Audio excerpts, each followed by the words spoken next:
दिनों सनातन के प्रचारकों का जमावड़ा है। गोपालगंज में बाबा बागेश्वर, मुजफ्फरपुर में आरएसएस के सर संघचालक मोहन भागवत और कई जिलों में श्री श्री रविशंकर का दौरा है।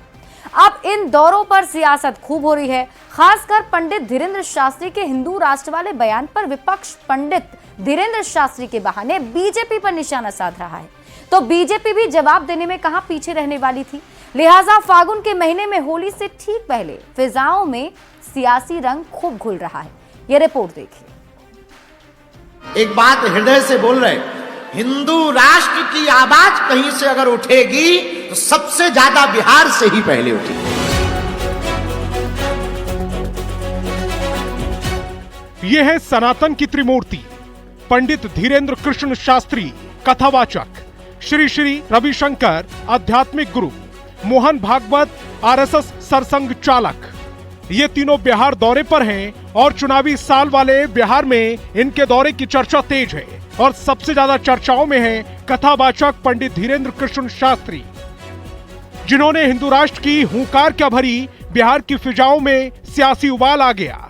आरजेडी विधायक मुकेश रोशन ने पंडित धीरेन्द्र शास्त्री पर बिहार का माहौल खराब करने का आरोप लगा दिया, तो बीजेपी विधायक हरिभूषण ठाकुर बचौल समर्थन में उतर आए।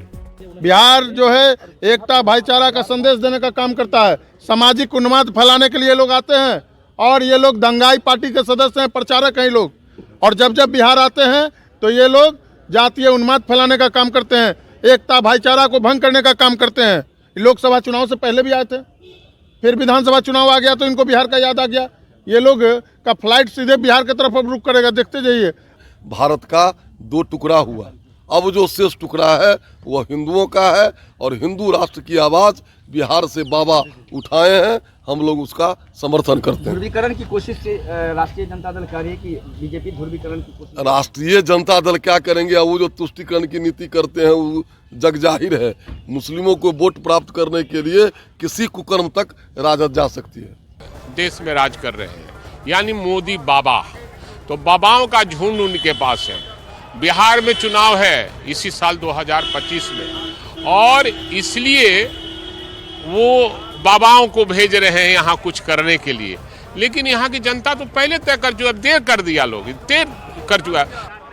सनातन धर्म नहीं है, सनातन पर ही सृष्टि आधारित है और उसी सनातन के अंतर्गत ये जीव जंतु प्राकृति जो भी देख रहे हैं, समुद्र नदी, ये सब उसी के तहत आता है। विवाद यहीं शांत नहीं हुआ। इस रण में मंत्री अशोक चौधरी और बीजेपी सांसद मनोज तिवारी भी कूद पड़े। आरजेडी के लोग बाबा बागेश्वर को जेल भेजने की बात कर रहे हैं। तो ऐसा है कि आरजेडी के लोगों का तो यही न है भाई, कुछ मतलब नहीं। बागेश्वर जी अपनी बात को कह रहे हैं कि भाई हिंदू राष्ट्र होना चाहिए, वो अपनी बात कह रहे हैं। बहुत से मुसलमानों का भी आप सुनिएगा तो ऐसा जिहादी बात करते हैं, तो फंडामेंटलिस्ट तो हिंदू में भी है और मुसलमानों में भी है, तो उस पर कितना बहस करिए। सनातन का प्रचार कभी भी भाजपा का प्रचार जो समझता है, अब उसके विवेक बुद्धि को हम क्या कह सकते हैं। ये बिहार के लिए चुनावी साल है और फागुन के महीने में सियासी रंग अपने शबाब पर है। पंडित धीरेन्द्र शास्त्री का बयान तो सिर्फ बहाना है, मकसद सियासी रोटियां सेकना है। Bureau report, news 18।